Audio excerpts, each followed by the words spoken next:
So, The Rock wants Cody Rhodes to sell out and be his champion. And let's be honest here, I don't think anybody believes that Cody Rhodes is going to sell out.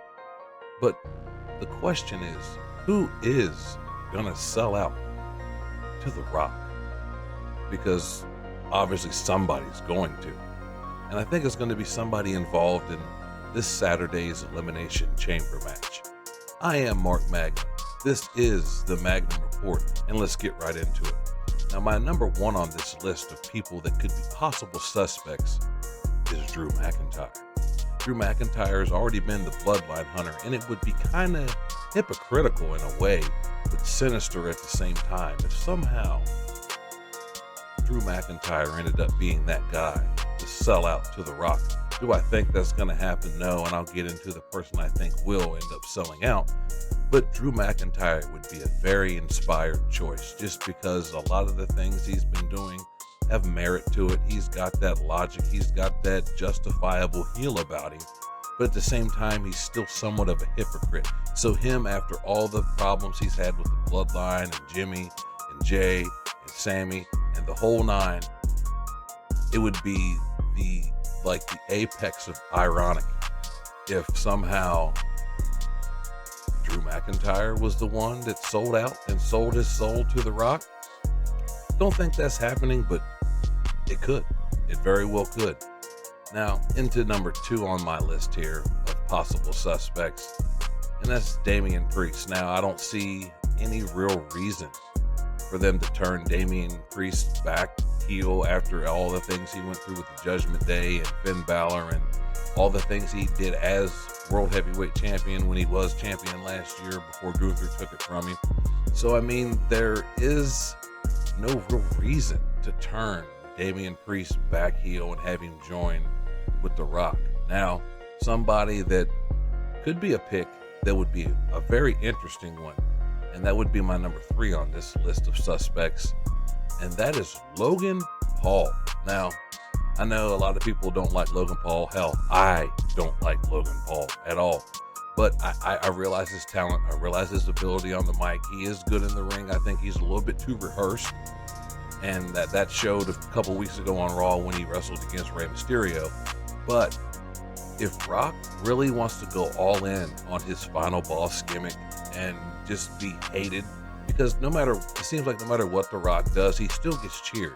But if he wants that nuclear next level heat, if Logan Paul was the guy to sell out for The Rock and to be his corporate champion, that would make it to where nothing The Rock would say would ever get cheered, just because Logan Paul's the guy that he ended up going with.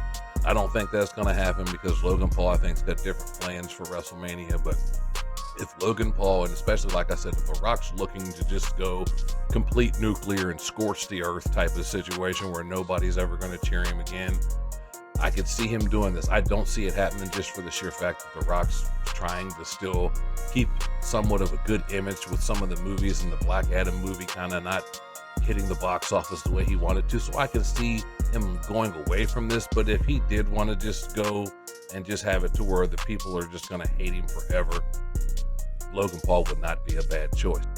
Hey guys, let me holler at you for a minute. Over 93% of this audience is not subscribed to this channel. So if you are a part of that 93%, please take the time to subscribe to this channel. It's greatly appreciated. Now, back to whatever it was I was talking about. So now we're going to my number four on this list, and that would be Seth Rollins. Now, he's kind of like Drew McIntyre in a way because he would kind of be a hypocrite. He fought with Cody last year at WrestleMania against The Rock and Roman. So, I mean, it would not make sense with how he feels about some of the members of the bloodline and Roman more specifically. So it wouldn't make sense for Seth Rollins to be that guy. I mean, I'm sure they could make it work in some ways, but I really don't see Seth Rollins being the guy to sell out. Now, we'll go into my number five, and this guy could definitely be a pick, but he's another one. But I'm going to say it, John Cena. Now, with John Cena, for years now. We've won it all throughout those years when Vince was just booking, where John Cena always wins. We always just want it. Can we just get the Doctor of Thugonomics back? Can we get that heel version of John Cena back? And we never got that. And I really don't see them doing that in this last year of competition. I don't.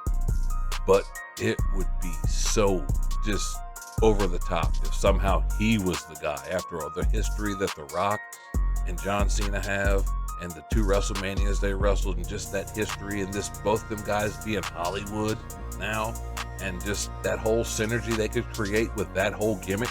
I think it would be very just something that nobody would expect. I don't think anybody thinks in John Cena's last year of competition he's going to go heel.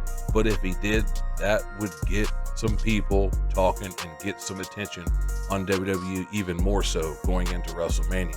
Now we'll go into my number 6 on this list, and that would go to, obviously, CM Punk. Now, he did say on Monday, and I thought it was quite interesting, that he is the devil himself. Now, he might have just been saying that as he was cutting the promo against Logan Paul, but with CM Punk, there's always something that he's pulling from something else to try to lead you in another direction, or try to show you, hey, he said this on Monday. Don't be surprised when he does something on Saturday. He kind of gave us a warning. He kind of tried to smarten us up. So that's a possibility, is CM Punk. And I think he's the strongest possibility, because I have Cody on this list as well. But like I said at the top of this recording, I don't think that Cody is going to be the guy. He's their cash cow right now. And I just don't see a reason for them to turn Cody just for the sake of turning him. I think if they ever do turn Cody, it's got to mean something. It's got to be important. There's got to be a real reason, and not just because The Rock caressed his face and said he wanted him to sell out to him and sell his soul to him. I don't see Cody being the guy. But like I said, going back to CM Punk, he would be another one. I don't know if he'd be the Paul Heyman favorite. I don't know how they would work this out, but CM Punk being that guy, I could see it. And not to say that CM Punk's becoming stale as a babyface, but I think this would be something perfect to freshen up CM Punk. Now, my final thoughts on this, one is, what does Roman think about all this? Because this time last year, Roman was the champion. Roman was the guy. And The Rock acknowledged him last year. Now here we fast forward a year later, and now The Rock's siding with the guy that beat Roman last year. That kind of would be a slap in the face to Roman, I would think. So I'm interested, whenever Roman finally does come back, what his thoughts are on this. And then, like I said, CM Punk would be the best choice. I could see Cena, but I don't see them ever turning him heel, especially in this last year. But Drew McIntyre would be my dark horse, just for all the stuff I said about him being a hypocrite, and this would just add to that whole hypocrite factor that he's been doing for the last year and a half, 2 years now, where he's got that justifiableness about him, if that's even a word. But he's also got that shred of dishonesty mixed in with that truth that he's telling. So it'll be interesting to see what's going on and what happens. But let me know what you guys think in the comments, and tell me, who do you guys think is going to sell out to The Rock? This has been another edition of the Magnum Report. Peace.